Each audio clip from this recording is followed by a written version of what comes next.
Call tonight's meeting to order. If you would, please join me in the pledge. I pledge allegiance to the flag of the United States of America and to the republic for which it stands, one nation, under God, indivisible, with liberty and justice for all. Pam, would you do a roll call, please? Mayor Kime. Here. Alderwoman Dobbs. Here. Alderman Fahey. Here. Alderman Donovan. Here. Alderman Huey. Here. Alderman Eidman. Here. Alderman Prince. Here. Alderman Ross. Here. Alderman Steiger. Here. Mayor, we have a quorum. Thank you very much. At this time, we will look for approval of tonight's agenda. Motion to approve. Second. Okay, I've got a motion and a second. All in favor? Aye. Any opposed? All right, thank you much. This time we have a personal appearance tonight. We have Commissioner Marberry with us, Mark Marberry with the County Commission. They would like to, he's going to discuss with us some Viking tours, right? Sort of. That's what I got here, so. Right. Well, I want to thank everyone for allowing me to show up and give me a hearing on this. Our esteemed members of the press have been spilling the beans about what I've been trying to do, so I thought, well, maybe I need to go and report to the city that would be the most affected by this, give you kind of a comprehensive discussion or a report of what I'm trying to do and how I'm trying to do it. This is going to be a long, drawn-out affair at best. Several things have to go into place for us to get what I'm trying to do is to have riverboats, cruise ships, whatever you want to call them, basically dock at the port just south, the New Bourbon port just south of the city, and have tourists come in as part of their tours, maybe spend a day, 2 days, whatever. You know, that just depends on how it works out, and spend a whole lot of tourism dollars in this town. I think it would be a great asset and a help to the city. I mean, Bob was talking a while ago about, you know, you've got these going up and down the river, and there's St. Genevieve's not even mentioned, and a lot of it is history. Well, where's there any more history than here, of course, with the way the tourism's set up. So as I'm kind of wandering through this maze of trying to get this going, I'm finding out a lot of things. I'm gathering a group of people as I go along that are trying to assist me with this. Fortunately, Sandra Cabot and others with the Department of Economic Development, they're very thoroughly interested, obviously, in helping with this. And they're kind of doing things as we go along on this, and I certainly appreciate that. The first thing we're doing right now is basically someone I know come to me about a grant from the U.S. Department of Transportation. And what that grant is going to be a $400,000 grant for a feasibility study, for the comprehensive feasibility study for the port itself. We have that application in. Unfortunately, federal government shutdown. That's being delayed. So we don't know if we're going to get that grant or not. It certainly, I'm sure, affects the approval process on that, and I hope we do get it. Even if we do get that, that's estimated to be 9 to 12 months to complete, and that is a comprehensive, that's not just for riverboats. This is for all modes of transportation, whether it be barges, containers, rail access. So this is comprehensive, and it kind of covers everything. So it's something that the port has needed and has never had. So I'm looking forward to getting that and maybe eventually converting that to a strategic plan that will help more than just whatever one specific thing. It needs to be done because any corporates that come in, they want to know, where's your plan? They want to know the actual availability of these different modes of traffic. Again, 9 to 12 months, I think that's being optimistic. I think it would take longer just because of all the different factors in a comprehensive feasibility study. Anyway, my understanding when talking with people in this industry is if you have these riverboats, that's one of the things they want to see. And I get it. I understand it completely. So at best, this is not going to happen this year. It's not going to happen next year. Hopefully it would happen the year after that if we get all the ducks in a row. And then and there's a possibility of leapfrogging some of this if we get that going and some of it works out. I have not contacted any of these riverboat companies yet or tour boat companies yet. That's coming soon. I'm finding people have contacts with these people. There's more than one company does it. Viking is listed here. I know there's American and there's a couple others. And I'm also finding out, excuse me, as I go along, other potential uses in that line of the tourism boats that I never even thought about that's popping up, which would be an added asset to the port, to the city. So there's, I'm kind of wandering through the maze. This is the first time I'm dealing with anything on this scale. I am finding people that, as I go along, I've had nobody have any negative reaction to this. Talk to them, they all think it's a great idea. Talking to Sandra Cabot again, she mentioned that it used to happen sort of. Years ago, the boats would dock at Chester, and they kind of poached some of the tourists and brought them up here. I would prefer they would dock at the port. The marina would be a great place, but I'm afraid that may be a bit of a lost cause for multiple reasons. But the port's sitting there. It's not even being used right now. So one of the reasons I come to you is I would hope that in the near future, it doesn't happen, obviously not this evening, that maybe I could get from the city either a letter of support or a resolution supporting the idea of these different cruise boats, whatever you want to call it, docking there and coming into town to spend tourism money. Any questions? Yes. Yeah. Yeah, Mark, how long have we had the Bourbon Port out there? How long has it been operational? I believe it was 1982 when that actually started. Okay, and what have we done with that over the years, since 82? A lot of that's before me, so I can't really give you good answers on all of it. I know there obviously have been some temporary uses for it. Mm-hmm. Again, and I do not know why it hasn't been utilized better, but this is one of the side effects I think of having, if we can get this grant and do this feasibility study, that can illuminate strengths and weaknesses for throughout the transportation industry and maybe help bring more, several things, hopefully, to the port. As far as real historical answers, I don't have those. So I also heard that there was a problem with the dredging. They have to dredge it pretty often. fairly often. They're going to use it. Right. I think, I think some of that is the fact of its lack of use may hurt it as much as anything. But yes, it does have to be dredged once in a while. And I'm certainly not into the marine stuff to know exactly enough of why, and there may be things that can be done, projects to help that out, maybe prevent that in the future. Unfortunately, as I said, I don't have a complete history on that as far as some of these, but I think I have confidence that this can work. And I have confidence that there are ways of dealing with some of those issues. It's just we have to get one thing done, this comprehensive study. I think that's going to be part of it. Well, why are these things not happening, and what can we do to fix those issues? Do you know what condition it's in now? Is it needs to be dredged, or? Well, it was dredged last pave the year. road and other things, get the Well- infrastructure set up?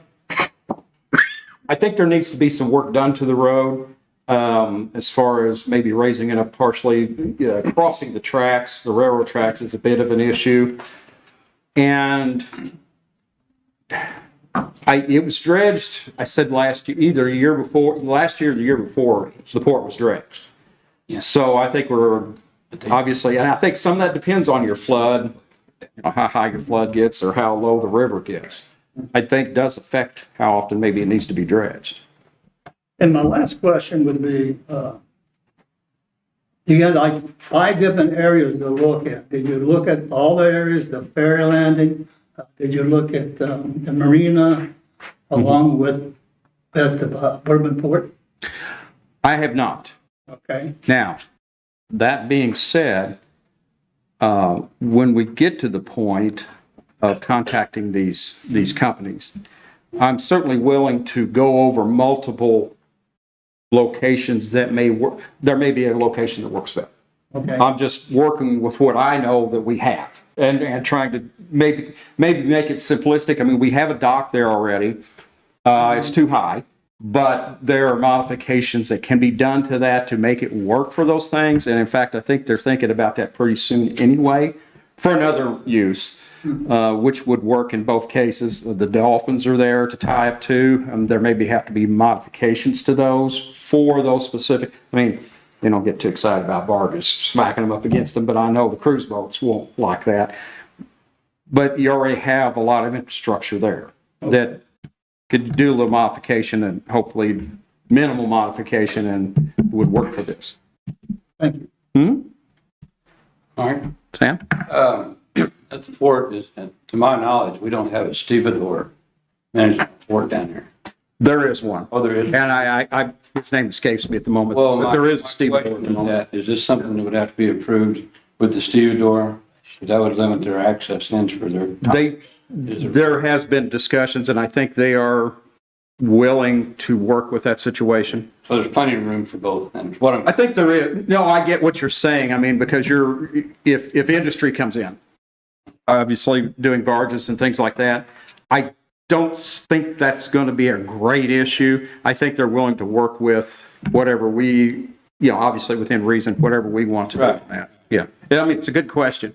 You could get a traffic problem there. I support the location. I'm just worried about conflict with the stevedore, want to do commerce with barges. Absolutely. We want to do that. And that I think that has been addressed, at least on a short basis, a tentative basis, that they were willing to work with us on that, move barges if they have to, because usually this stuff is scheduled, so they know when it's going to happen and they could kind of work around that. Very good. Thank you. Mark, who, I guess it's an engineering firm or somebody would conduct the comprehensive plan if you would get the grant? Right. And it'd take them a year or so to conduct it. Does it go outside of New Bourbon Port? Does it look at any other place along the river? Or does it just look at river traffic? Would it look at the marina? Would it look at the ferry landing? Is it just focused on the way you guys wrote the grant? Is it going to be just limited to, because if we look at the bigger picture, what would serve the county as a whole, New Bourbon, okay, great, but is there other places too that we might be able to do some traffic advantage? This is my understanding on this feasibility study would be basically the port. And I get where you're going with this, and you make good sense. I'm not arguing with you whatsoever, but in this case, it's really the port itself. And I started out with the intention of doing it for that, but it kind of morphed into a larger thing as far as what we can do with the port, because, let's face it, it's not doing anything right now. And so it might shade off into some other areas, depending on how it goes. I don't know enough about how that works, as far as a feasibility study. I'm sure the river traffic will be factored in there. I mean, there was even talking about what they call staging or something where, the barges are parked basically. So that might, if we get into that too deep, may end up covering a larger section of the river. Is there there's a port authority that? Yes. And they did approve the application to apply. Is Perry County still a part of that? Yes. Okay. Mm-hmm. I was wondering if they were And they did, whenever this came up, I went to the port and I said, we should do this. And, after a discussion, they certainly agreed to apply for this grant. Are they the agency that applied for the grant? Yes, they're the agency of record, let's call it that, Basically, the Southeast Missouri Regional Planning Commission does the administration for the port and the ferry. But I guess you would call it the application of record was through the Port Authority.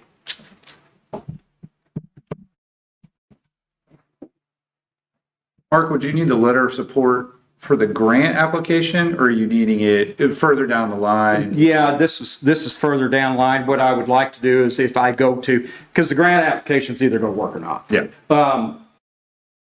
Or should I approach these companies, hey, we want you to stop there. I would really like to have the city saying, hey, we want you to stop there. So I would like to present it to them when I get to the point of talking to these companies. So it would be basically the end user on that. Yeah. Are you hoping to do that on your own as a county? Or I know Aaron has been working with a little bit, or at least attending some of the meetings. Yeah, and I've talked to him about it too. We've kind of discussed it. I'm just kind of doing it on an ad hoc basis myself right now. And of course, the other commissioners do support me doing this. And it's going to be just basically me and then, of course, the Port Authority Board. Obviously, they have to approve everything. But so far, it's just been me and then these people that's worked with me on certain aspects of it.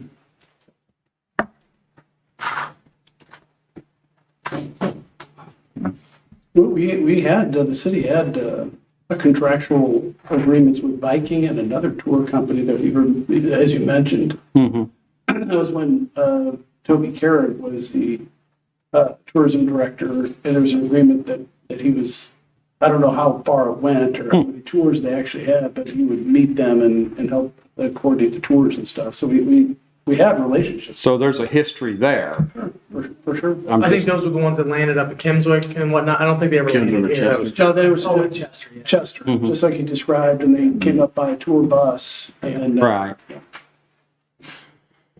I think it's a great idea, Mark, personally. Okay. I think it's open up another avenue, another artery into the city. Absolutely. I like it. Any other questions, thoughts? Mark, I guess just keep us posted and let us know what you need from us. I'll be glad to report to you any updates as go along. Yeah. Again, some of the things I'm doing, the federal government shutdown has stopped it, so it created a delay, and I'm sure that's the city's got the same issue and some things. So, anyway. All right. We'll get through it. Thank you, Mark. Thanks. I appreciate it. Right. At this time, we will move along to our city administrator's report. Good evening, everyone. On the community development side, just a few quick notes. Under Heritage Commission, the meeting was actually moved to the 22nd at 5:30, just FYI. Tomorrow is the deadline for the request for proposals for the mobile app walking tour grant.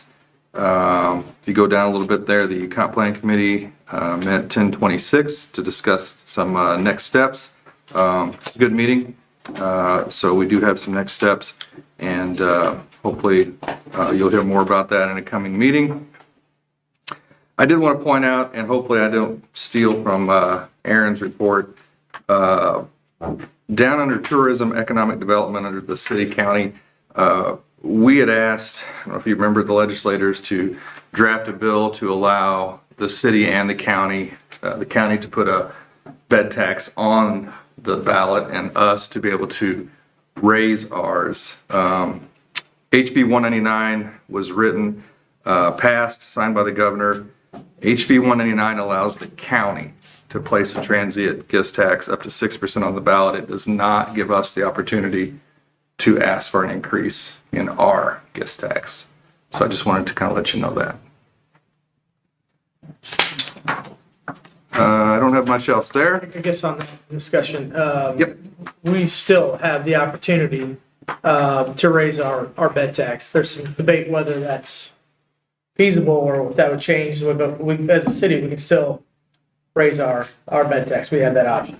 Well, when I spoke with our city attorney, he said that was written. I don't know, Mark, if you want to speak there. Sure. I mean, the statute is one of the most difficult to read because for whatever reason, the legislature has provided certain cities within certain population definitions and certain classifications to be able to get this tax, or at least seek approval of the voters to get this type of tax. I think there might be 14 separate types of classifications. The city of St. Genevieve fit in one of those classifications when it passed its tax. And it was authorized, I believe, up to 6% at the time, but they only saw it, I think, 3, if I remember correctly, from off the top of my head, 2. So it didn't go for the full tax, but it was approved. And now the city is no longer in any of those categories. So I take the position that the city does not have, that tax has been authorized when it was able to be authorized. And so it's grandfathered in as approved by the voters, but the city is no longer able to impose that tax. And I take the position the city cannot increase that tax because we're not authorized to impose the tax currently based upon our population. And so that's the legal opinion I provided Happy, and then I reiterated to Mr. Boca. Has that ever been challenged? No, there's no case law. There's no precedence for it to be. Correct. So you'd have to have somebody with standing to challenge. Yeah, any taxpayer can sue and challenge it, and it could be in the form of a class action if it's an authorized. So the county passing one, are the city lodging establishments subject to their tax, or is it only for lodging outside the city? That's an excellent question for the county's attorney. I could probably get an answer. I haven't looked into that issue. It changes who collects the tax though, so you have to be careful with how deep you want to go with that. I mean, are they going to come in and charge our lodging establishments with their authority to do so? Good question. With no answer? We can get an answer. Yeah, I can look into it. I just didn't, I'm not prepared to do an off the cuff answer on that question tonight. On the city administrator's report, I just want to point out a few things. One, work on the cross streets on International Subdivision is now tentatively scheduled to begin the week of October 20th. So a week after next, I don't have the exact date, but that week. Once we have that schedule, I don't know where they're starting, which street, which direction. I will, before they start, we'll put it out on our social media and website. Number 5, just want to point out our auditors will begin their yearly review starting Monday, November 3rd, and will be here for the week. If you skip down to number 8, just want to congratulate Chief Steiger and his board. Thanks to our board and the citizens of St. Genevieve for approving and establishing the St. Genevieve Fire District, which began service on October 1st, 2025. Also want to congratulate the local task force that organized the local effort to basically create the Middle Mississippi River National Wildlife Refuge. Mayor and Alderman Huey were there yesterday for the ribbon cutting. That was years of work. The local members of that committee are John Carroll, Sandra Cabot, Bob Mueller, and Mary Elise Oakenfuss. At least those are the ones that I'm aware of. If I missed one, I'm sorry. But I also want to thank Vern Bowman. The Joint Levy District was a key part of that, and the U.S. Fish and Wildlife Service. The only other thing I want to add to my report is typically we have one meeting in November and December. I just want to kind of make sure all of you are okay with that, and we will plan for one meeting on the second Thursday in November and the second Thursday in December, unless another meeting is needed. It's worked in the past. It has worked. Tentatively, yeah, that's good. That's great. Okay. Any other questions, comments? Okay. Thank you, David. Yep. Move on to staff reports tonight. The one and only report, 2025 Rising Star. Yeah, got a little. Tell us about it. Got a little friend with me. This is my Missouri Division of Tourism Rising Star Award. What I love about this is I think, we've got eyes from the state on us and they like what they see. They see the efforts that are going on and they like the infrastructure that we're putting in, and it gives us, we're moving in the right direction. This award is given to someone who is less than 5 years in the position, and I haven't even hit 2 years, and here we are. So just wanted to add that little bit in there. I just got back from the conference, the tourism conference today at 4:00. Great conference. Got to interface with the state, got to talk with, met with Trish Hirschfeld. She loves what Mark's doing with the Bourbon Port, trying to get river boats to dock here. She's very excited about that. We got to talk about bus tours and, how to use AI to kind of maximize having a small department, how to use Placer AI effectively, what to pair that with. So tons of great stuff. And like I said, I get to interface with all these people throughout the state and get ideas and also, again, interact with the big brass there. So that's always fun. I got something on here that says renovating ferry website. We're not really renovating the ferry website. That's kind of a misnomer. I am working with the Port Authority, though, to talk about options of like how do we make that ticketing a little bit less cumbersome to people. It's cash only right now. I think for a lot, I'm a millennial. I don't carry cash. It's very rare, and we have very few ATMs in the city. So you get there. Oh, I don't have any cash. Got to go around. If you're not from here, find an ATM, and it's just kind of very restrictive on how to get people on that ferry. But with that, I want to bring them some options and get them to work with some guys that I work with so that we can integrate that on our website as well, kind of bring the ferry under the St. Gen brand, which I think would do wonders for marketing, moving forward. Because if it's in there, it's not being marketed, it's going to continue to have the same problems. I put out an RFP for, I got a lot of letters on here, UGC PR campaign, which basically user-generated content. So bringing influencers, the social media thing that's going on, where you bring in people to kind of go through an itinerary of the city and see what your city has to offer and to report on that to people. And basically, getting what I think we need. The gap that I'm seeing is that we don't get enough what's called earned media. So people writing stories about us, and influencers coming in and showing that, this is a cool place to go without me having to tell them, you know what I mean? Once you're doing it as the tourism department, and buying ads, that's one thing, but you want people to like really take up the mantle for you. And I've always said that since I've been in here, but the way I have to focus in on certain things, I kind of lose the big picture sometimes. And so I think I want to take a good chunk of my marketing budget and use it to actually get this stuff going and targeting St. Louis, because our what we're using the state grants for no longer target St. Louis, and that's foolish because it's one of our main markets. On another lighter side, the bandwagon is complete. Public Works, did a bang up job. They tore they pretty much took it down to the frame and rebuilt it, and it's bomb proof now. And I've got Kenny Rapp at the high school. He has the shop class, but they have a community engagement class. So I'm going to get that class. I think they made this, that I'm standing at, which is incredible work. But they're going to make some letters that say the St. Gen bandwagon. So that'll be super fun. And that's what I got. Any questions? We can talk about boat tours possibly in future stopping.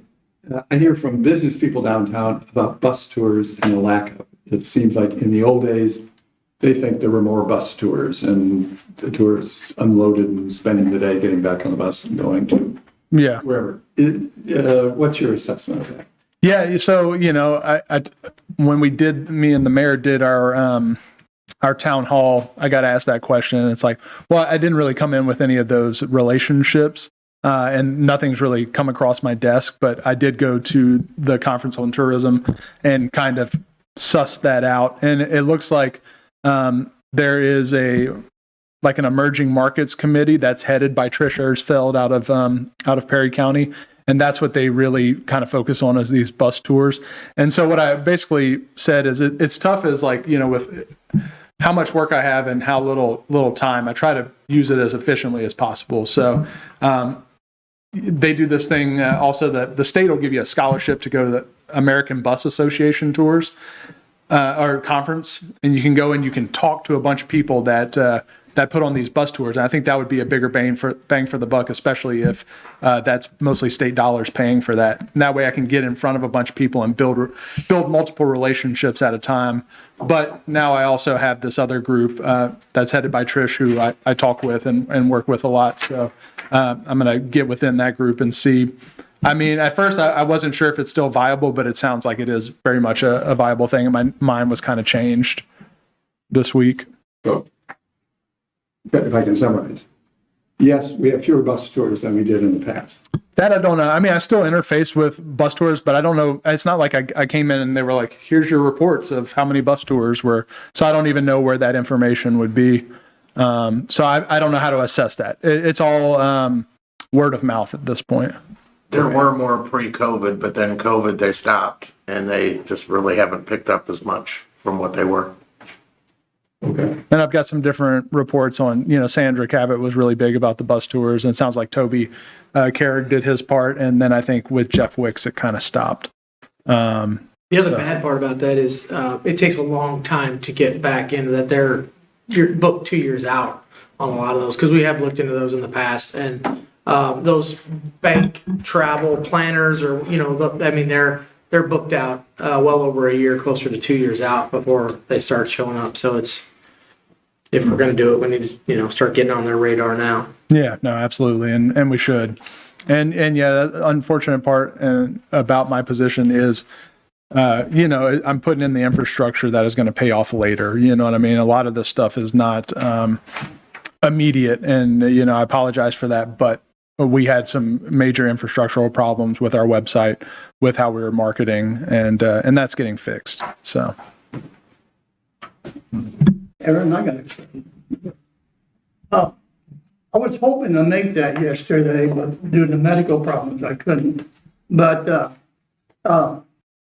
that property out there is, I don't know if the county is aware of it. I don't know what you could do with it.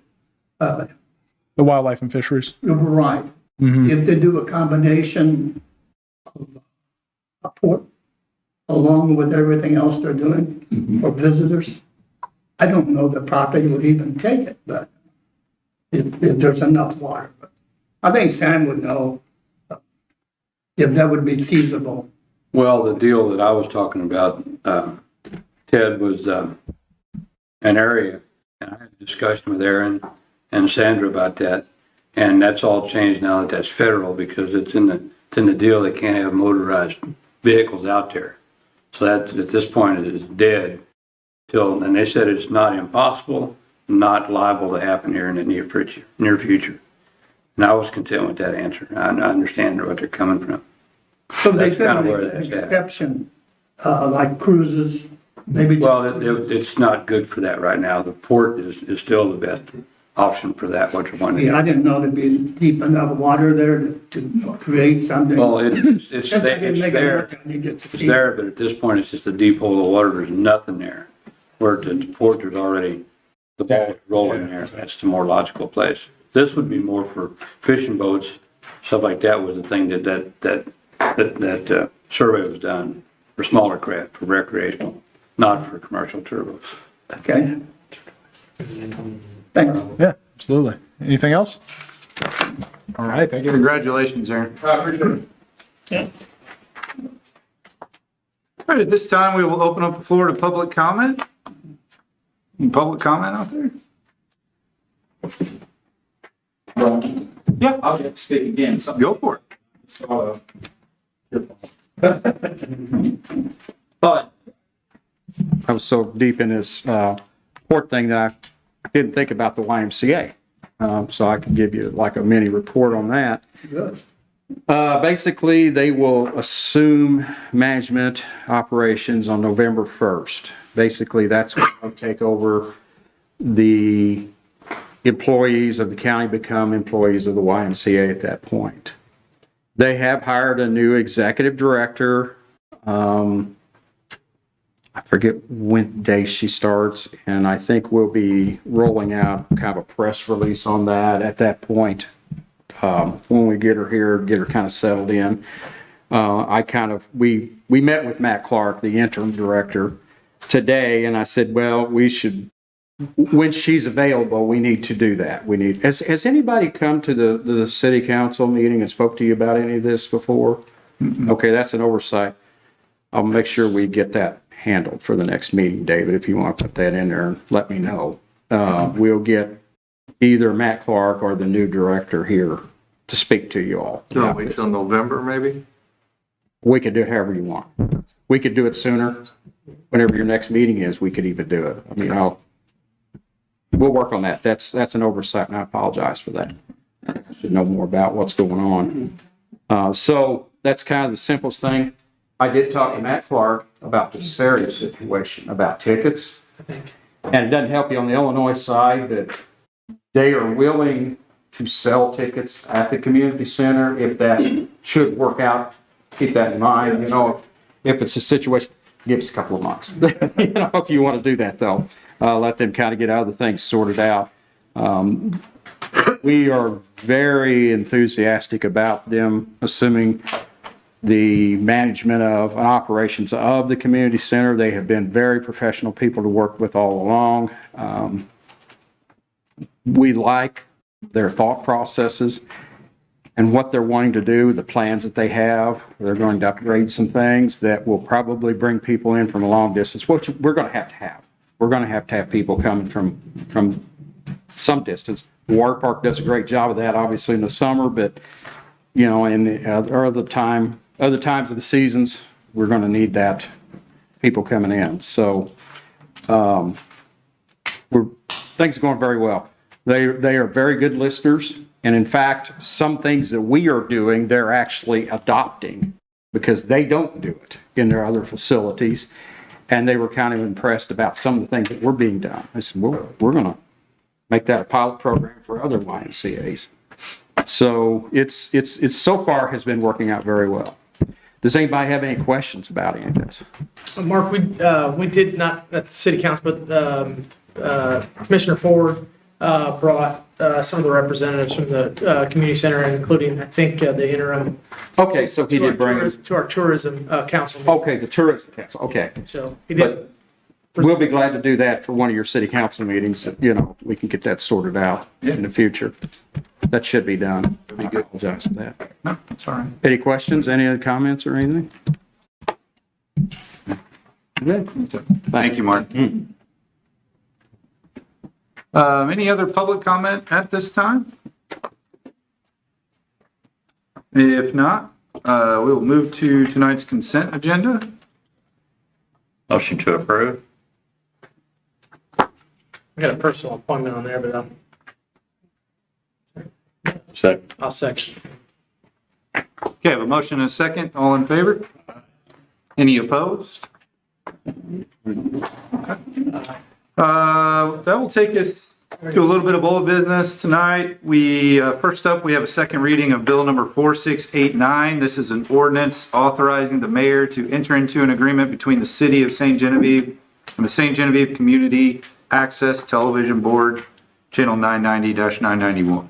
Motion to approve. Second. Okay, I have a motion and a second. Pam, would you do a roll call, please? Alderman Steiger. Yes. Alderman Prince. Yes. Alderman Ross. Yes. Alderman Eidman. Yes. Alderman Huey. Yes. Alderman Donovan. Yes. Alderman Fahey. Yes. Alderwoman Dobbs. Yes. 8 yes, 0 no's. Bill number 4689 now becomes ordinance 4610. Thank you. Next up, we'll have a second reading of Bill number 4690. This is an ordinance of the City of St. Genevieve, Missouri, amending Parking Schedule 3, Parking Restrictions Table 3-E, Handicap Parking. Motion to approve. Second. We have a motion and a second. Pam, would you do a roll call, please? Alderwoman Dobbs. Alderman Fahy. Yes. Alderman Donovan. Yes. Alderman Huey. Yes. Alderman Eidman. Yes. Alderman Ross. Yes. Alderman Prince. Yes. Alderman Steiger. Yes. 8 yes, 0 no's. Bill number 4690 now becomes ordinance 4611. Thank you very much. And then last up, in old business, we have a second reading of bill number 4691. This is an ordinance providing for the issuance and collection of special tax bills and levying a special assessment against the lots, tracts, and pieces of land for sidewalk improvements. Move to approve. Second. Okay, motion and a second. Pam, would you do a roll call, please? Alderman Huey. Yes. Alderman Donovan. Yes. Alderman Fahy. Yes. Alderwoman Dobbs. Yes. Alderman Steiger. Yes. Alderman Prince. Yes. Alderman Ross. Yes. Alderman Eidman. Yes. 8 yes, 0 no's. Bill number 4691 now becomes ordinance 4612. Thank you very much. Take us to some new business tonight. First up, we have a first reading of bill number 4692. This is an ordinance calling for the general election of officers of the city of St. Genevieve, Missouri to be held April 7th, 2026, and providing notice to the general public. Motion to approve. Second. Okay, I have a motion and a second. All in favor? Aye. Any opposed? And last up tonight, we have a first reading of bill number 4693. This is an ordinance authorizing the mayor to sign a one-year amendment to the original order form with Placer Labs, Inc. for visitor analytic data. Move to approve. Second. Is there discussion on that? Absolutely. So what's the overall assessment and who shares the data and how has it changed what we're doing? It's just a price change, It's I what? believe, right? Or was there something? No, that was it. Yeah. Well, it doesn't, so I guess we had a contract with them this year, this past budget year. This is just renewing that contract at a Right, different it went price. from 5,000. But are you asking what he's doing with it? Yeah, I mean, it's been highly successful, better than you had thought, didn't quite meet expectations. What do we? No, the data is incredible. I mean, just to be able to see, to geofence an area and see, even granularly who's coming to a festival at what point in time. I mean, even looking at, if you wanted to report on Main Street Inn or Antique Mall, year over year, I can give that to you. I've done that for people. So no, I think it's great data. Who gets you get the data. Who has access to it? How do you operationalize it? How do I operationalize it? Yeah. Well, target marketing, I mean, we're finding out where our visitors are coming from, whether it's different markets we haven't explored yet. And it has this really incredible function where through Experian, one of those companies out there, they basically do psychographics, like demographics sort of write-ups and seeing who's coming and how, what's the voice you need to speak to when you're reaching out to them. So no, it's got some great things. Like I was telling the board when we went to renew it, am I using it to its furthest capability right now? No, but it's going to take me interacting with it more. So if we would have just got rid of it and then, let's get it back in 3 years. Well, then things have changed and I won't know how to use it. But I think if the data is that valuable, I think shouldn't it be accessible so that I'd like to know where visitors are coming from and I'd like to know what their demographics are. We're only paying for one user, but we can, Aaron can share that out. Yeah. He's had that in his report. Yeah, I do. I try to do it like a quarterly or I think I've done more like a 6-month intervals, but I'd like to do it more in like a quarterly sort of thing. But yeah, it's in my reports. I think if there's something that you were interested in though, I think he could probably get the data subset. Yeah, and that goes parameters. I know where, why, but yeah, if any business owner wanted me to do some sort of profile on their business, I mean, that's accessible information. I'd be happy to do that. But also, I mean, just to speak like one of the things that I'm seeing right now, which is great, visitation is up. Visitors, the physical amount of visitors is down. but the visitation is up and the frequency that people are coming back from the local areas. Farmington, just even within St. John County, people coming to our downtown from these hyper-local areas has ticked up. So that means like, our weekends are getting more abundant with things to do and people are taking notice of our events and coming out for those, so, yeah.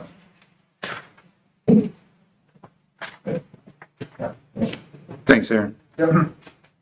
Alderman Fahey, did that kind of get to your, and I do believe we have a motion in a second? Yes, sir. Any other discussion? Okay, all in favor? Aye. Any opposed? Okay. That would conclude our scheduled business tonight. Anything else to discuss right now before the board?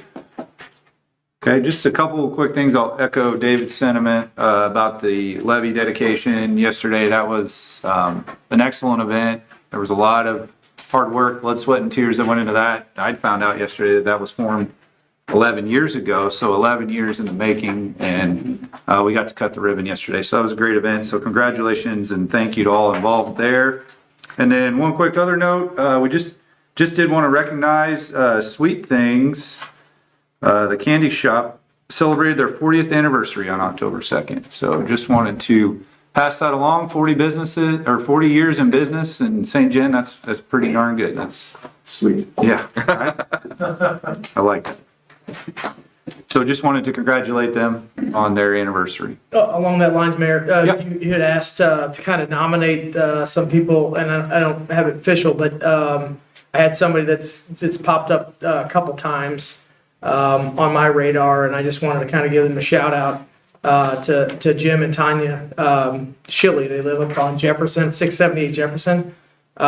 They just good citizens, and their yard, as simple as that, just a really good example of what, good people do. And if you guys ever get a chance to drive up Jefferson, 678 Jefferson, they just have it so meticulous and so well done. Mm-hmm. I don't know. So I just want to give a shout out to them for setting a good example and being good citizens here in St. Genevieve. Very cool. They're not in my ward, so I just wanted to. Yeah. So. Thank you for sharing. That's great. I love that. I had just another concern about, have we had any more discussion about the stop sign on Maple Street coming out of the early childhood? Yep, I talked to the superintendent just the other day on those stop signs that we discussed. Washington, then the one on Maple. He's in the same opinion with the Washington streets as I am. There's going to be too much congestion there. I mean, there's too much traffic. He's not against the one on Maple. That's something we're still talking about, how we're going to get it up there or whatever. I mean, people stop, so we're both in agreement with it. And that's the one coming out of the early childhood. Yes. Okay. Right. Yeah, and I've been had interested parties expressing their concern of it not getting done yet, and it needs to be. So I think I appreciate the school's concerns also, but as I stated earlier in that project, the people were there first, and I think their concerns need to be weighed. Is there logistical challenges there to get that back, to get one up there, or is that okay? There's a post there with no left turn on it, so it'd just be a matter of. It's also not a city street, so if we want to put one up, it's a driveway basically to a private business. So if that's the consent, if that's the direction of the board, if you wanted to take a straw poll or something, we can.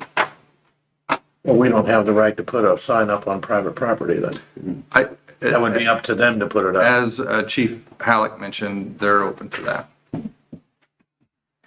How do we No do that, left like turn at the shopping center? There's stop signs when you come out of the shopping. We'll have to discuss the. Those are? But I don't know how that they're works. responsible for them, or the state is, actually. It's on the state right away. What about when you come out of Parkwood, like by Tractor Supply? I don't know. I think there's a stop sign there. They were Is that- probably required when they put the plaza in to begin with. I mean, traffic flow is part of that consideration. I wasn't here back then, but. Yeah. Well, I think sooner the better, because we don't want to confuse people up there. So. Okay, anything else to discuss at this time? If not, then we will go ahead and adjourn and move into work session. This work session to order. At this time, we are looking for approval of tonight's work session agenda. Motion to approve. Second. Have a motion and a second. All in favor? Aye.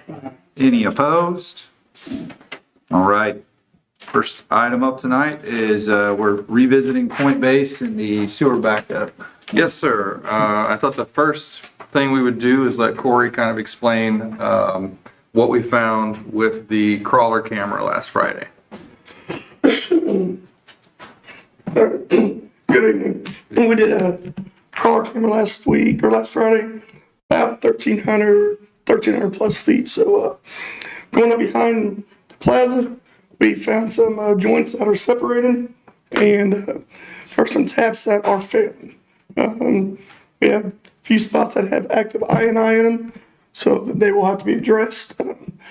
Still going through all the footage. We got it on the flash drive, so I don't keep saying the next meeting, but by then we'll have something put together to where we can show everything visible. So been working all week, just haven't got it done. It shows all we cambered a little over 600 foot up behind, so we was right near the jail. And then we went down Point Base, 700-ish, something like that, 700 foot. And there's a couple laterals that we got to do some investigating. We don't know for sure where they're going. One is that empty lot there right on the corner of Parkwood and Point Base. It has flow in it, but I'm not for sure. I'm pretty sure the bank runs out 61, but the hospital owns that empty lot. They both got permission where we can access that and see where it's going and everything. There are two other laterals. One has quite a bit of flow in it. We're not for sure where it goes because we've stepped off everything and everybody's accountable, but there's still two more. One has flow, the other one is dry. So we're still we gotta dig those up next week and see exactly what we got. There's some, let's see. There's a inclinometer on the camera that we demoed. I think Bobby's seen it, the negative Joe. I don't know if you see it or not, but going that Point Base, I mean, the pipe is, up and down like that. So it shows it. I mean, sometimes we're underwater, sometimes we're above it. It's all on video and everything. Does that record that incline on the video of it? No, not on the video. Does not? No. And then there's the 9 big areas that feeds into there, which is the jail, the sheriff's department. They got, I guess, their wash bay, and a few others. They average between 1.5 and 2.5 million gallons of water a month. So I mean, there's heavy flow there without, having everybody accounted for. So that's something to try to put all the numbers together to kind of, because it's an 8-inch pipe that runs behind Plaza all the way down. So 8 or 10? It is 8. Confirm it today. Yes, we went manhole, and then that pipe that was in there, it's that truss pipe. That stuff is brittle when we're down there measuring it a little bit. So we're still putting full report together and give you guys something a little better to look at. So that pipe doesn't change from 10 to 8? Nope, it's not. It's all 8 all the way up through Yes. there? And then back at the shopping center, we've seen those separations in the pipe, Yes. but we still don't know if there's bands around those. Right. I mean, on a couple of those we have we seen active INI coming in. So, some of them we do see water coming in, and as dry as it's been, it's definitely raised some concern. Some of them, we also saw rock and Yes. soil. Yeah. One of the first connections comes in at 12 o'clock. You can just see where, and it's a molded fitting. yeah, there's some separation there, so. And, Joe, there is no tank out there anywhere in back of the shopping center. Nothing. It's been a myth for years. Corey, did you want to mention the service lines on the west side? Oh, yep, and then there are, what was there? Don't quote me, 4 or 5 of them that come at the bottom of the pipe. So when, on normal flow, last Friday, no rain being dry, some of the laterals they already have water from the main sitting in their laterals. So anytime there is an increase, it poses that problem. I just want to make sure everybody pictures that, right? Yeah. The 8-inch pipe. There's not a code for where your lateral would come in, but it's kind of common sense that you would connect it at like 10 and 2.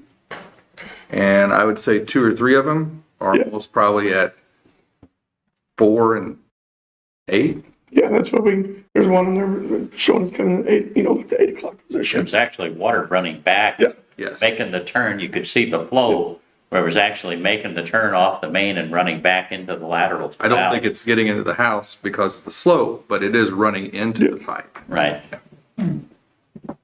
So there's several problems there. I think Corey mentioned he wants to put together like highlights Yeah, I mean, we can show some pictures and everything. that he can bring to you. Some of that can be resolved with, we have CIPP budgeted. So if CIPP, so that's the blow-in coating, not blow-in, but lining from inside the pipe that we could do from the rear entrance to point base back. That would cover a lot of those seal issues or those joint issues. Jump in if you want to. We have talked with the hospital maintenance crew about the service line that we have no idea where it comes from, yet there's water flowing out it.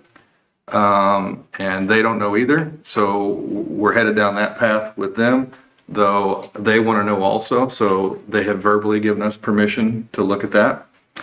The other issue with the low service line connects, which is an issue, we're still talking about that because, we can't change those service lines. Those come out of the basement and go down.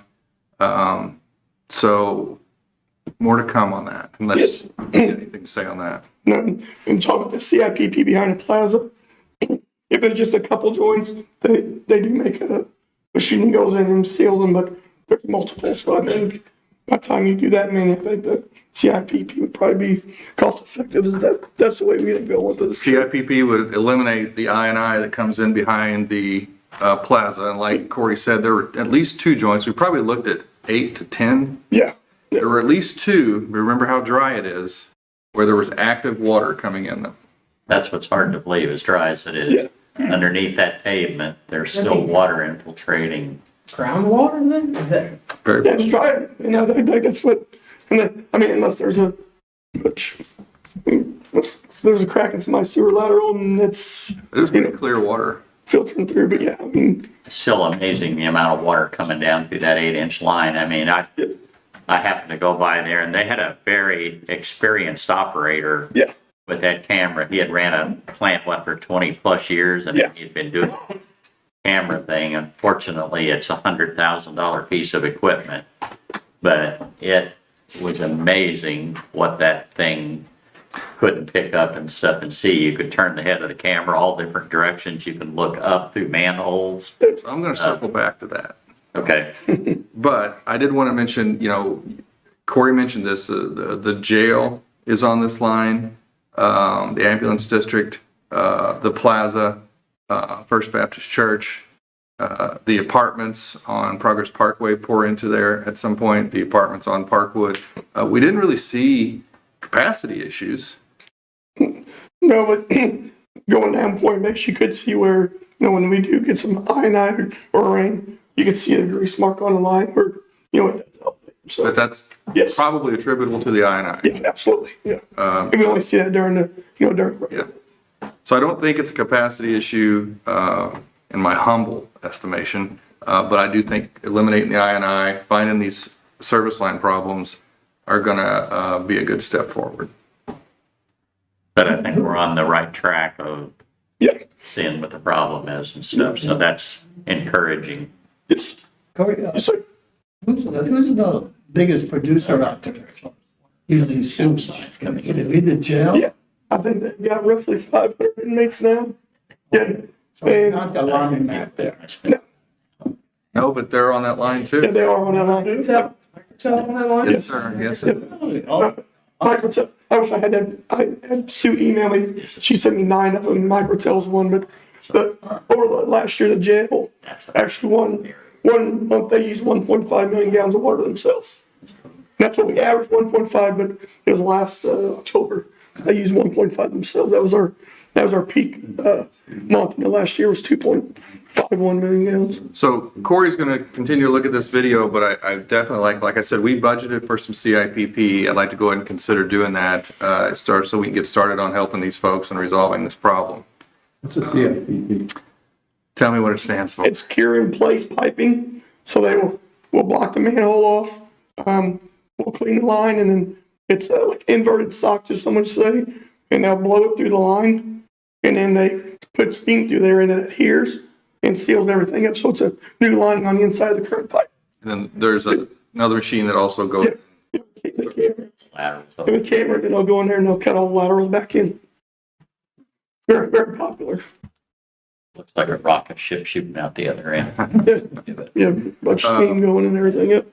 And, still ask questions if you have them, but I do want to kind of advocate for this crawler camera was very useful and gave us a lot of data.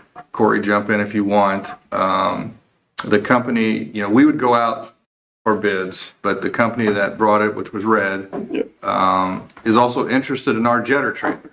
So we own a jetter trailer that has basically been put out of business because we now own a vac truck.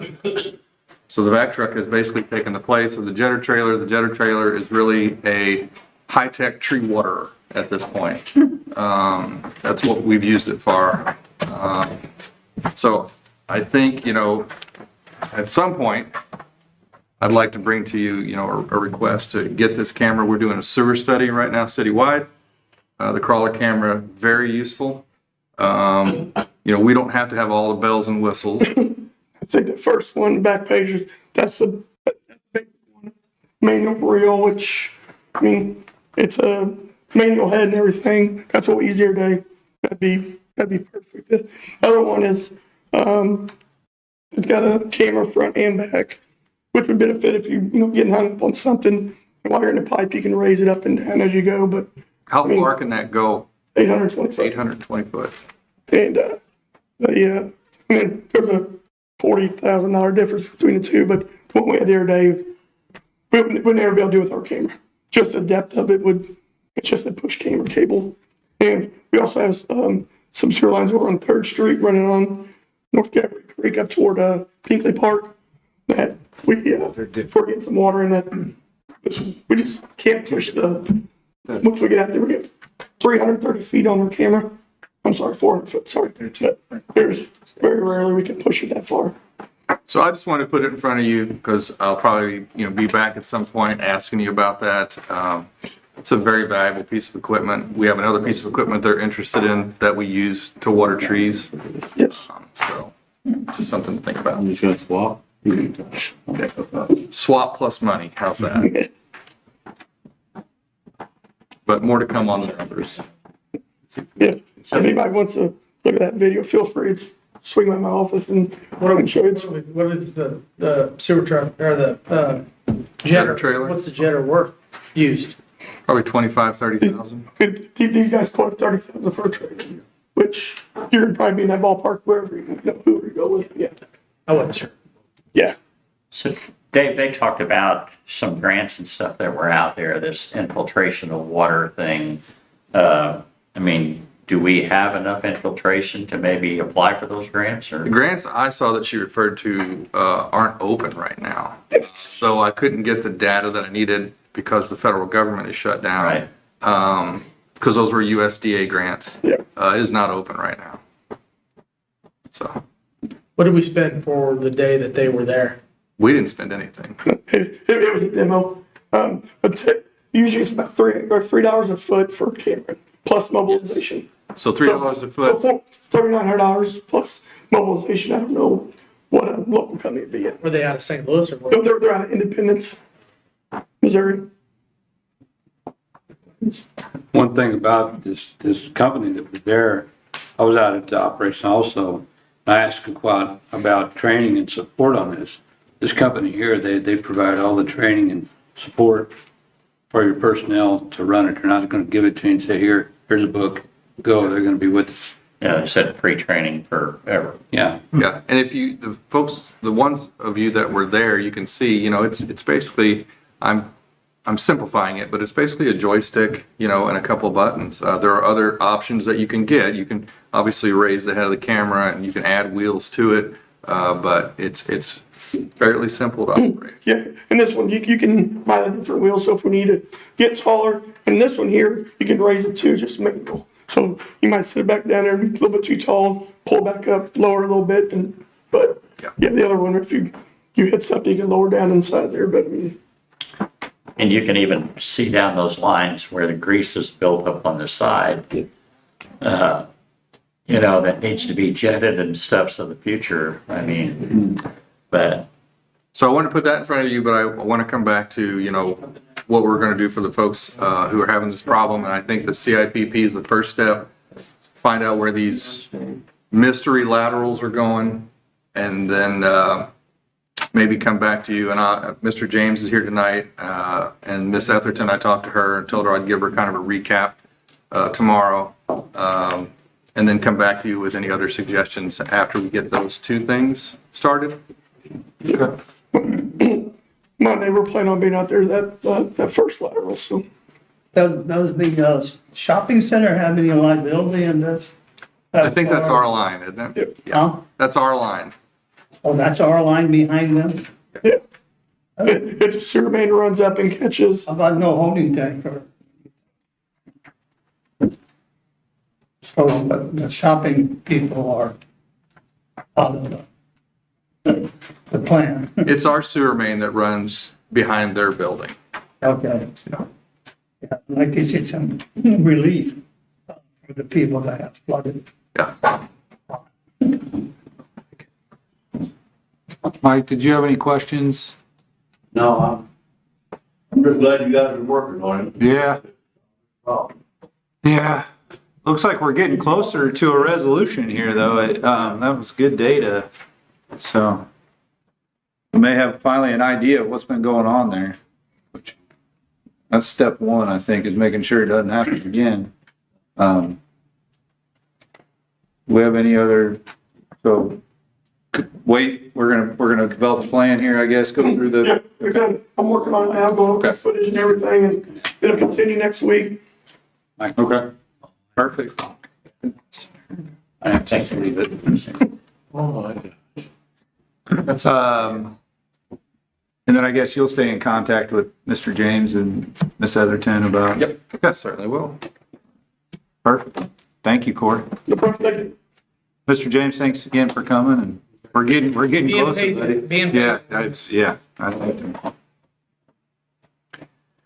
All right, work session, agenda item number 2, is the proposed, 2026 Prop S repairs. You should have some updated data, in that agenda item.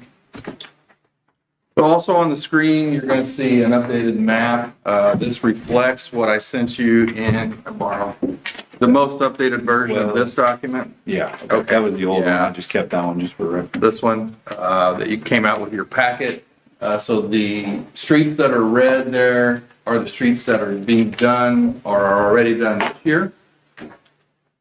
Streets that are green are the current proposal for next year. And you'll also see some of these streets such as Leahy and Oakwood. So the yellow is concrete, but the blue line is a water line. So the recommendation there, I had some time to get with Cochran and go back and kind of review what we had committed to in Prop S, what was feasible for next year. we had originally talked about 1.5 million. Looking at this year's projects, we made some changes throughout the asphalt project to streets that didn't need to be done or portions of streets that didn't need to be done. So I would estimate that project's probably going to come in about $500,000 under budget. But if you take the 1.5 and just take a portion of that at 300,000, and then you would also factor in, if you remember, we had to go at the tax rate adoption a second time to add the 27 cents that was passed. That 27 cents, Happy and I missed it, so it's not in the budget. So that's revenue that's not in the budget. So if you add that approximate $200,000 in to the 300,000, that's a conservative estimate of where we'll land in this year's project. The $1.5 million that's left for this year's or next year's project gives us approximately $2 million. Add another point, and that is in talking with Mark Bishop and Cochran, when we do a water line in a street such as Leahy, about 40 to 50% of that is tear out and rebuild of the road. That can be paid for with Prop S funds. When we put that out to the ballot, it included road reconstruction. So if you include the road reconstruction funds in the Prop S money, that gives us more money for water line. Throw into the fact, also the fact that metered sales are coming in over budget, or not over budget, but where they should be, but we conservatively budget that revenue, so it's coming in slightly higher. And then we put some money in the budget for water lines. So there's approximately $493,000 available for water lines. If you throw in the $193 budget for Oakwood, $75,000 that the metered sales are coming in over budget, and $225,000 that's in the capital budget for water, you would be able to get done Leahy and Oakwood. And then in talking with Corey, he feels within the department we can get North 6 done. So it's a short run, nothing the size of these two. Also straight, which would mean that we could get a water line here also. I forgot to put it in there, but on North 6th. So that would be Leahy, North 6th, Oakwood. This would cover all the streets that we talked about in the Prop S advertisement, except one, which does need done, and that's South Gabourey. And then we would put that on the agenda for 2027. Which portion of South Gabourey? So actually, the portion I'm talking about is the portion right here. Okay. That runs from 4th to Main, which is this portion right here. Now, the list you have in front of you does include this short portion right here. That was not on the original plan, but it can be added. We added Sycamore and Spruce. Also added Valley Spring. I think there was one more. What do you plan on doing with Valley Spring? This would just be a mill and pave. This is concrete, I think, from here on, yeah. It's got that chip and seal. Yes, yep, it's rough. Yep. Questions? What's the orange over here in, This is a concrete. And I don't know about the blue, I apologize. It means nothing. So, kind of looking for your feedback. What I'd like to do, if we can come to an agreement, is go ahead and go back to Cochran, who helped me develop this, and, you know, at least start the process, because we're about a month behind when we started last year, of putting the plans together, water lines and streets, and then we put those out to bid January, open bids 1st of March, and start on these streets next spring or early summer. I think that blue line, that was an abandoned street, wasn't it? Down, Yeah. that's what that goes to the slab. Maybe that's what it is. Yeah, I think we gave that Same up. here, I don't even think that's a city street. Is that going to? This is the VFW. No, the street does go all the way in front of that last house up there. Yeah. It looks like their parking lot, but it should be roadway. I remember talking about that. Over here off of Rozier Edition, like LaCroix, that's not being shown. That one's pretty bad.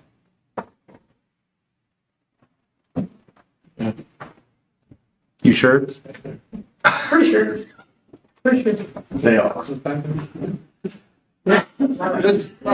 So there's definitely some, He's partial. like Alderman Stockton pointed out, even, it's not too bad in St. Jude, but there's some work. But this is the majority of what we discussed. It's actually 99% of what we discussed when we went out about Prop S. Added this, I think spruce, this piece right here. There's also a little piece of North 6 alleyway that would be part of this project. It's really short.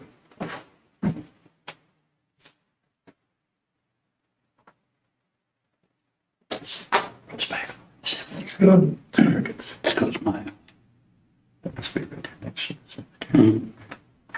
Can we get a copy of this? Yeah. I was just, So you need an okey dokey, or what do you need? If we could get an okey dokey tonight, then I'll be in touch with Cochran in the morning. Well, I mean, it's If you want also subject to change based how. It is. how the projects we're doing now come in. One question I did have that people have asked me on Scott, Audubon, LaRose, and Austin. Are those roads gonna come in as, in the same width that they are now, or are they gonna be condensed, or? No, we walked them Tuesday. They're going to be just as wide. In fact, there's probably some very small sections that'll be slightly wider. I think what it is, it looks like grass, but it's just silt from water sitting on them. Yeah, there'll be, where there is sidewalk, there'll be sidewalk to sidewalk, same width. Also, just an FYI, Corey and I are going to work with a few homeowners in this area. So right here, this is kind of the lowest point in the subdivision, to see if we can dig out those ditches that carry stormwater basically through the backs of the homes. What are we doing about Rozier Street? Now, what is that, the 600 block of Rozier? The main area, between Quality Muffler and Cotton. Is that the 600 block, Jeff? Between center and. Yeah, center. 61. It shows black. So remember I said 99%? There's the road that is on Yeah. the Prop S that it has a water line replacement underneath it. That's one of the most highly traveled and one of the crappiest ones. It's also one of the most expensive, but this is why I brought it to you to look at. I'm not ready to vote on it tonight. I mean, it's still some. It looks pretty good. I mean, I'm not saying it's not bad, it's doable. But that Rozier Street, that's got to get addressed. I mean, we wait 2 more years on that. Yeah. So I think the list you have shows, 2027. it shows it as number 1 for 27 or number 2. Number 1. So this would be number 1 for 2027, and this would be number 2, I believe. That's South Gabby. Yes. Okay. So the streets that are not in the Cedar group that are listed here are not mapped out there. Are those getting pushed? Yeah, unfortunately, you have a black and white version. On the color version, I have those green. Okay, Yeah, so yes. so all those are, So Walnut got done this year. The year prior, Cedar has been done. Park's done. So some of these cross streets will need it in the future, And they're not but these two are definitely. yeah, okay. But the end of the LaCroix, DuPont, Linda, what's the we're just pushing those maybe into a future. Yes. Okay. I mean, unless you all say otherwise. You know, when we did Rozier, when I was here before, it was a major project. I think we were pushing for a concrete, wouldn't we, Joe? Yeah. Yeah, I and always then it push- changed I over always to push for asphalt because of the cost. And how long has that been? 10, 12 years since we put that in? Probably. But they did water lines at that time too. Oh, that's why. Isn't it a major? Did we do the water line when we did the road last time? Yeah. Now it's cast iron line. That's why. They did on purpose. That water replacement is going to be really expensive. Because we put in the chip and seal there. That water line's also underneath the middle of the road, right? Talking about the section next to A from between Quality and, Yeah, talking about- that's right under the curb line. yeah, it's at the curb line. Yeah, it's right there. Okay. Put concrete on it, and something. Oh, it's nice. You know, but they had a break in the street last year too, and it's right at the curb. They cut the sidewalk. So I'll send you this map. Certainly don't want to stifle discussion if there's more, but I'll send you this map. Give me a call or shoot me an email. We can bring it back to an agenda. I can get Cochran going. If we want to make a tweak somewhere, we can make a tweak. But at least we can get them going. They can get us cost estimates. And if we like what we're seeing, we can put it out to bid this winter. So is the Rozier going to be concrete or asphalt in 20something? Well, that's another day. Okay. Depends on the market. 127. Was a new concrete, asphalt. We good with that plan? Yep. Okay, everybody be on the lookout for that map in your inboxes or come grab a copy. Are we, what's the consensus here? It's gonna Yeah, I need it. get Cochran going on estimates, what we have. We're gonna look at them, make final recommendations, and then go out to bid right after the Yes, first of the year, public vote to match the map. is the idea. Yes, sir.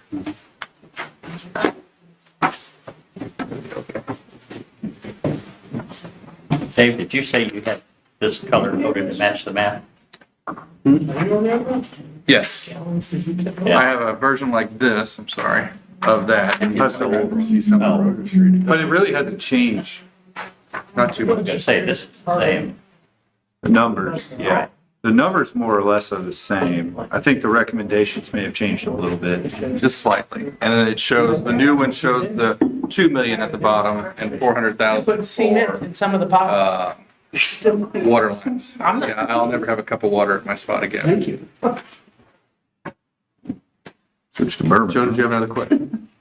Agree. Not officially. I'm just. But this isn't a final determination. I want to make that clear.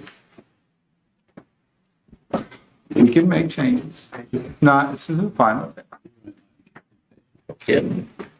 All right. And then you should have seen in your packet too, I think David gave, had an update on where all the current projects stand.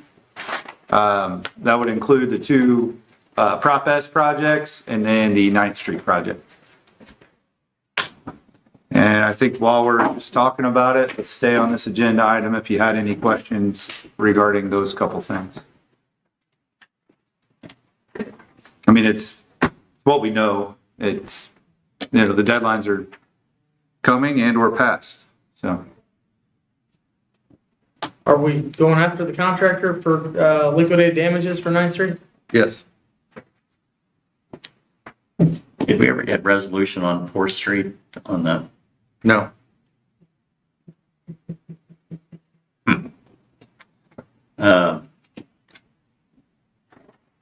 We're just gonna keep sitting on it, or can we? Well, I guess the resolution at this point is they've agreed to meet with Corey in 3 to 4 weeks, and that was 2 weeks ago. So in a week or two. We continue to jet and Yeah, so this week or next week is when the grant, supposed to set up grant, joggers. I called them yesterday twice, left the voicemail, no return. So, we also asked Cochran to reach out to them, and they have also reiterated that they need to get in touch with us. but we having a walkthrough on 9th Street with, Jared Jokers beginning of the week. Once we get scheduled, so we'll bring that back up. I received a number of compliments on Hold on, that. Tori, I asked for a ribbon cutting. I'm so proud of it. I mean, We can still get one. yeah, it's a We'll have to close down traffic for a bit, probably a week or so though, just to prep everything for the ribbon. well, that's true. Maybe we'll think about it. At least you don't have to water it. with Point Well, Base, and then them having Even the 20-something first days rain left, or are happens. they, We're gonna get done. are they might cut it? They have 56 days left. Oh, really? Well, No, SIC. Point Base. Okay. oh, that's like you said, international, I'm sorry. He's asking it, will they get done? It's gonna be real close. I don't know. Brookdale's complete now. They're supposed to be pouring Point Base possibly tomorrow. If not Monday, I know they're out there. Yeah, Yep, so. I will. And then Brent would be the last one. You're fine. Yeah, and Brent would be the last one they do, so. I will share with you, they poured approximately 1,100 square yards of concrete in June and July. Some of that was a repour of the same areas. In September, they poured 2,700 square yards of concrete, and in the first 9 days of October, they poured 2,200 square yards. So they are moving. Finally. Okay. Dave? Yes, sir. What is the issue with the hitting the gas lines over there soft? Thank you. Is the gas line not the main installed incorrectly, or Perhaps. is that Has there been something? that many hits, or are we just getting multiple texts? There's been 4 hits, one line's been hit and then nicked a second time. So I really don't want to say too much, but I think it's a combination of multiple errors on So they'll just multiple pay parties' over parts. those lines and leave them as they are, or will spire? I think gas lines are supposed to be a certain depth, Yes. and they're not always. I kind of figured somebody graded the property after they were put in there. It's probably what happened. And one thing they're hitting service lines going across the main is in the grass, so at least it's service lines, yeah. I was able to crimp one off the other day just to get it stopped until, And Those I'm sorry. are very deep. And I assumed you guys want to know that, you ladies and gentlemen. If not, I certainly won't keep sending you those texts, but. Please do. Okay. There were repeats. That's why I started including the day. One other question. You had a meeting with, the sewer connection for the new subdivision? Yep. Any updates on that? Any headway or? not really, we're going through with the camera. We had another meeting this past Monday, about the same thing, there's, want us to grant permission, but with what we found, I think what we throw together, I think we'll be able to make a solid, determination after we see exactly what we got going. All right. Any other questions, comments on number 2? We're good to move on to number 3? Yep. Okay. Agenda item number 3, we got some real estate and personnel to discuss. There's an option to close this session for that item. Move to go into closed session for real estate and personnel issues. Second. We have a motion and a second to move into closed session for real estate and personnel. Pam, would you do a roll call, please? Alderwoman Dobbs. Yes. Alderman Fahy. Yes. Alderman Donovan. Yes. Alderman Huey. Yes. Alderman Eidman. Yeah. Alderman Ross. Yes. Alderman Prince. Yep. Alderman Steiger. Yes. Motion carried 7:33.